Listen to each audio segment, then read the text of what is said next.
The following program is a paid commercial which has been paid for by the advertiser, whose products and/or services are featured in this program. Mindful of Your Health. Sponsored by Emergence Health Network. Hi everyone, I'm Noreen Hadamio and you're with us on our EHN Mindful of Your Health podcast. Thank you for being with us.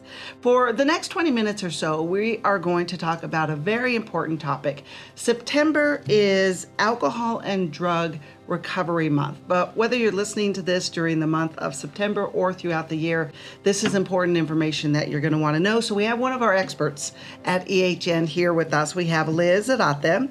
You're a supervisor with our substance use disorder programs and also our community health worker program, right? Yes, ma'am. Correct. Okay, so let's just start off with, as I mentioned, the Awareness Month, Alcohol and Drug Recovery Month.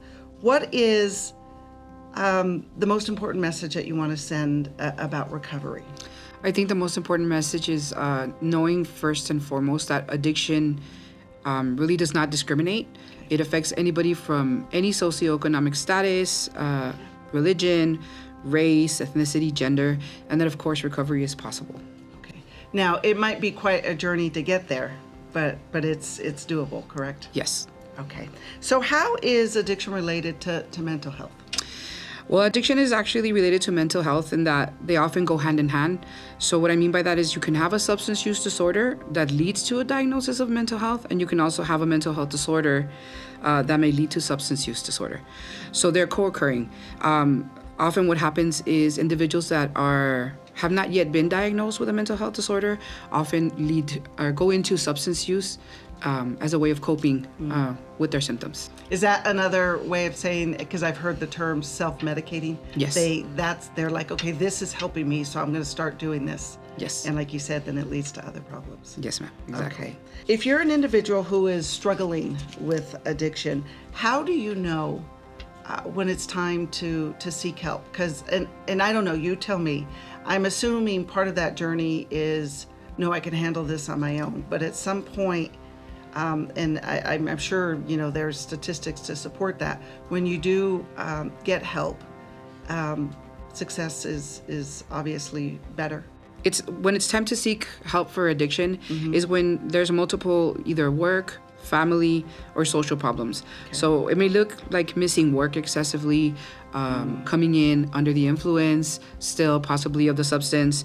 Family issues may look like having arguments with your significant other because you're not paying bills on time, because you'd rather, go have a drink or go buy your substance instead of paying the electric bill, or just because you're going out more often and coming home under the influence of substances.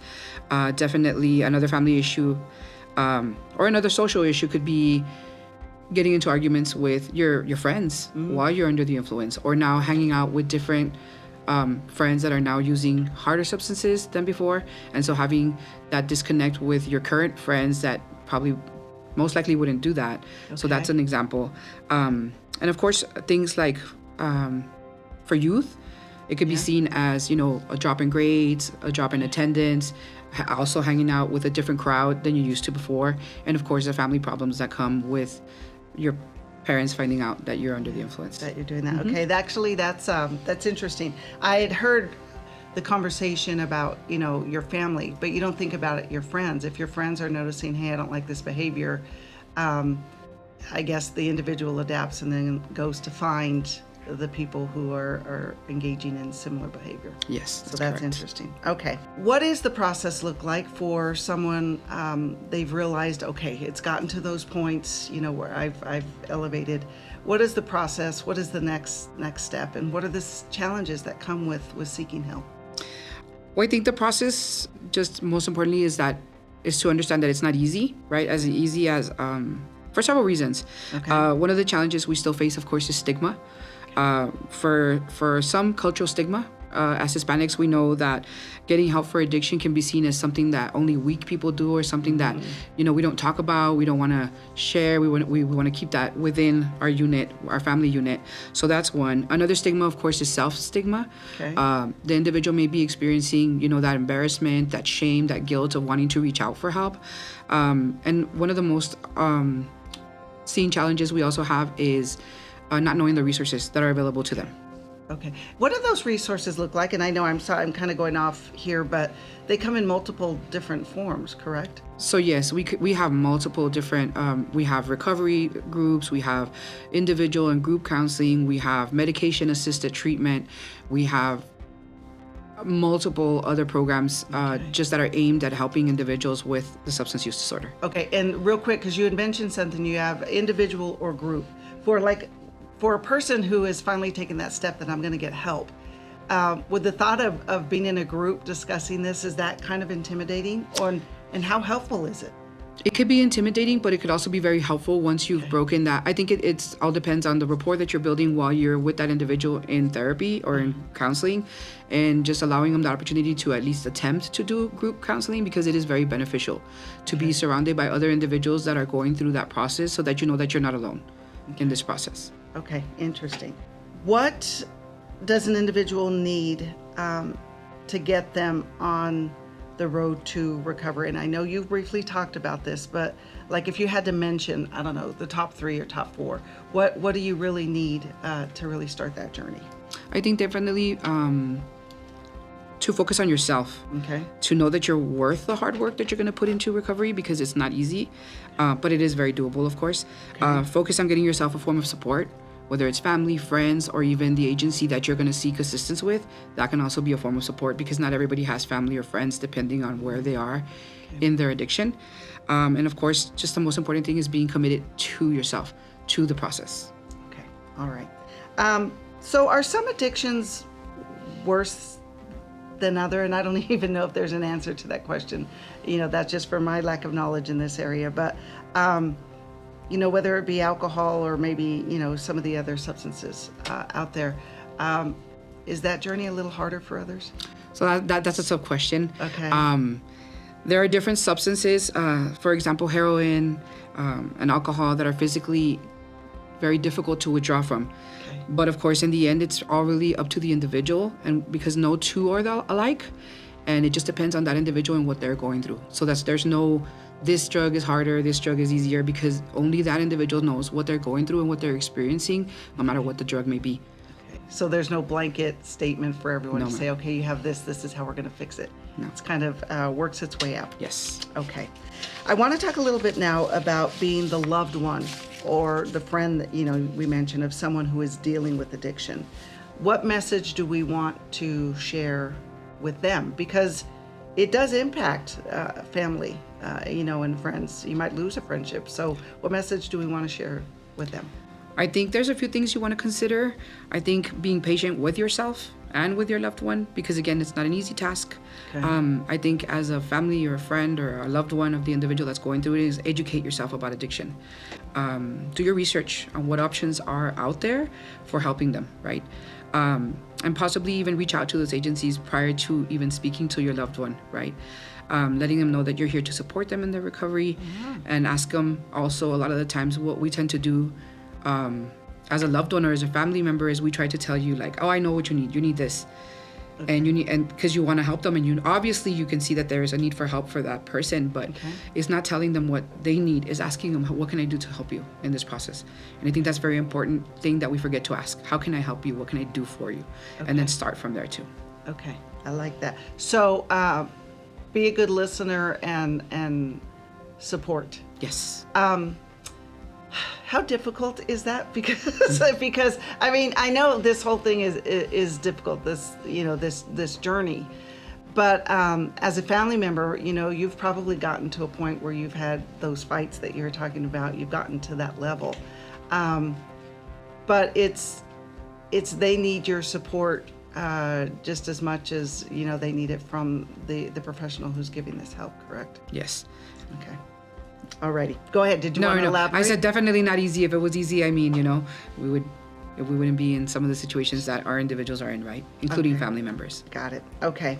How do you know as a loved one or a family member when it is time to step in? You see this behavior, it's escalated to where, they chose to get their substance instead of paying the electric bill, or you see the friends they're dealing with. How do you know when to step in, and how do you take that first step? I think that's exactly, you said it, and we mentioned it earlier, is when you start seeing them, their life really falling apart, when they've essentially hit, and I don't like to say that, but rock bottom, when there's nowhere else to go but up, right, is when you jump in and you step in and you try to be there for them. And that's when you try to help them getting those resources that we mentioned like a lot. Okay. Do we have to wait till it gets to the rock bottom, or is there things we could do before then to say, hey, this is what I'm noticing, this is what I'm here, let's start this journey? Or how do you do that? Goodness, no. You can start as soon as you start seeing any sign of misuse or abuse in the individual, because prevention, we also know, works too, right? We don't want to wait till they're at rock bottom. We don't want to wait till, unfortunately, there's an overdose or anything, something worse, Yeah. right? So no, jump in as soon as you see it. How would that conversation look? Like what would you say to that individual? How do you start that dialogue? I think it's knowing first, don't be judgmental, right? Don't let them know, hey, just stop using. Okay. Don't do it. If you don't know, a lot of drugs such as alcohol can be very dangerous to just stop using from one day to the next. So you definitely don't want to do that. Okay. Avoid, again, telling them what to do, but rather, how can I help you? Starting that conversation with saying like, hey, I noticed that these things are falling apart around you. I've noticed that your use of XYZ drug, is impacting your life. What can we do to help you? I've noticed that there's these programs. Again, do your research, right? Okay. Know what you're going to say before too, so that you don't just throw stuff at them without knowing what you're talking about a little bit. Okay. And just letting them know, hey, these are some resources I found. Do you want me to help you contact them? Can we do it together? Or do you want to just do this by yourself? Because that's also important for them too, because sometimes they don't want you to be a part of it. Okay. Because it's difficult, because it's embarrassing, because of the stigma we mentioned, right? The self-stigma. Right. Okay. That's interesting that you said something. The first thing you would think is, well, just stop using it. But you're saying there are consequences and there's a right way to do it. So we need to, education is key. Yes, it's very important to make sure that we don't just have somebody stop using, depending on what drug they're using, because it could be dangerous. Excuse me. Okay. Thank you, Liz. That's interesting. I was going to say, what should we avoid telling them? But you kind of mentioned that. You Right. don't want to be judgmental, and there's certain things that you don't want to say, like, well, just stop. Yes. Right? No. It's not that easy. Okay. What resources are available at EHN and throughout our community? We have a multitude of different programs. At EHN, we have, of course, our substance use disorder community health worker program, which is actually aimed at providing harm reduction materials, education, meeting the individuals where they're at, and helping them get linkage to those resources that are available. We also have, like I mentioned earlier, medication-assisted treatment, which offers medication and to those individuals that need that kind of support. That includes individual and group counseling as well, and of course some other services that are attached to it. We also do have our partial and inpatient Or PHP? our intensive outpatient and partial hospitalization programs, which are those programs that are a little bit more intensive for individuals that need a little bit more support. We also have the outpatient programs that are aimed for adults, youth. We even have a specialized female program. Okay. And of course, our community offers a plethora of many other resources Of all available. that information. I want to dive in a little on the community health worker program that we offer, because a lot of people don't realize that we have that program. Can you give us more details about that? Because you guys are literally, in your staff, literally, if it's 105 degrees outside or 70 degrees outside, you guys go out into the streets where a lot of these individuals are having these struggles, right? Yes, that's correct. We do provide street outreach, essentially outreach out in the community. And like you mentioned, for those individuals, we meet them where they're at. We offer them, of course, harm reduction materials to include anything that ranges from harm reduction kits to tents and sleeping bags, and of course, more information. For example, we also offer Narcan to these individuals. We teach them we educate them on how to not only administer it, but identify the signs of an overdose. Okay. And Because at that point, I'm sorry to No, you're interrupt, okay. but at that point when they're out in the streets, they've kind of, I'm assuming they don't have that support that maybe other individuals might have, right? If they're at that place in their lives. Yes, and that's what we try to be. We try to be that support system for them when there's nobody else around them, right? And so we try to link them with multiple different services. Of course, finding out where they're at, what they need. It's a how can we help you, right? It's not a I think you need these things. It's how can we help you get to what you need, what you're looking for. We don't always get a yes, I want help right now, right? Okay. So do you find that when you make that initial contact that they do go back to you guys and say, I'm ready? yes, so we are proud to say that yes, we do have individuals that our first initial contact, we let them know what we do, what we're here to help them with, and we don't always get, like I tell you, I wanted to help right now, but we do find that they'll end up giving us a call maybe like a week later, 2 weeks later, but they still call us. They reach out, and then at that point, we are able to provide that linkage to services. Nice. Okay, so you guys are definitely making a difference out there. Real quick, we also have a program that's called OSAR. Yes. And that is Outreach Screening Assessment Referral. Okay, and can you tell me about that? Sure. That program has licensed chemical dependency counselors that are on site, and they do either in-house or telehealth services. They provide a screening and an assessment, and they are able to give a diagnosis. And once that does happen, they're able to provide linkage also to treatment or to whatever services that individual needs based on the screening and assessment that was provided. And they do follow-ups to make sure that the handoff was good, that they did receive it, and if they didn't, how else can they help? Okay, and when we talk about screening and assessments, that's a conversation that they have with the individual to determine what their concern is, their issue, if there is an addiction or a disorder there. Yes, so it'll work that way where they're trying to see if they have a substance use disorder, if they get a diagnosis, if they need that treatment, but also in the screening you also identify other potential things. So like if they need mental health services, if they need a food pantry, if they need supported employment, like a job. So they also identify all those other needs in that same screening/assessment. Okay, perfect. And you had mentioned that we also have our partial hospitalization and intensive outpatient care. And basically that is where an individual, let's say for a week or two, will come in for 7 hours a day. And it's kind of like, and I don't know the exact hours, but it's more intense help for them, correct? Yes, partial. Yes, it's not.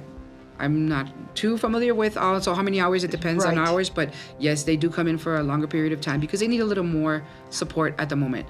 Usually that's a step down from being an inpatient. Yes. And so when they come out, they need that additional support to make sure that they're still on track, that they still feel that they're supported throughout their recovery, because it's not an easy task to go from residential to just be set out into the environment. And I've also heard, and it's more than just visiting with your provider once a month. So it falls in that little category, so we make sure that we fill those gaps. And I also just wanted to mention that we do have these services for adults and children, teenagers. So just so you know out there, those resources are definitely available. Okay, Liz, thank you very much. Before we go though, real quick, can we talk a little bit briefly, because as you were talking about, I was mentioning it, the mental health component again. Even something as simple as and not simple, sorry, that's not the correct word to use, as anxiety or depression, an individual might feel as though, oh, I can deal with this, I can handle this, or they don't realize that maybe anxiety is more than what they realize. And unfortunately, they do turn to substance, and then it can lead to a bigger problem. But it doesn't have to necessarily be, schizophrenia. I mean, we're talking about something as simple as depression or anxiety or stress or grief, right? That can lead them down that road. Yes, it can. It could be anything. And again, it's not simple, right? It's really just whatever that individual is going through, mental health wise, like you mentioned it, depression, anxiety, grief, PTSD, right? They've just experienced something traumatic, and they're like, I can handle it, I'll be fine, I just need some time. They start drinking, oh, this helps, this is easier. I can sleep better, or whatever the case. I once heard at a training that I thought was important when people ask, why do people use substances to cope with these things? And one of the things that really stuck with me was, well, because they work. Because substances work. Because it's easy for me to just pick up an alcohol and feel better about my anxiety or about the memories that I'm having from the traumatic event or other drugs, right? I use alcohol because it's like one of the most common that we hear about, but and it's a lack of not knowing that there is help out there. There are other things that are healthy that can help you cope with what you're going through. You don't have to resort to substances. Okay, perfect. I'm glad that we ended on that note, because I think it's just really important, because we think the extreme, but it really could be something, losing a loved one, and then little by little it turns into something. Okay, Liz, thank you very much. All this information that Liz provided is also on our website. That is emergencehealthnetwork.org. And if you ever find yourself or a loved one in a situation where they need immediate help, we also have our crisis hotline. You can call 988, that's a simple number to remember, or 779-1800. Thank you very much, and hopefully you found this information helpful as well. We'll see you next time. Thank you for letting us be mindful of your health. Brought to you by Emergence Health Network. We'll see you next time. The preceding program was a paid commercial which has been paid for by the advertiser, whose products and/or services are featured in this program.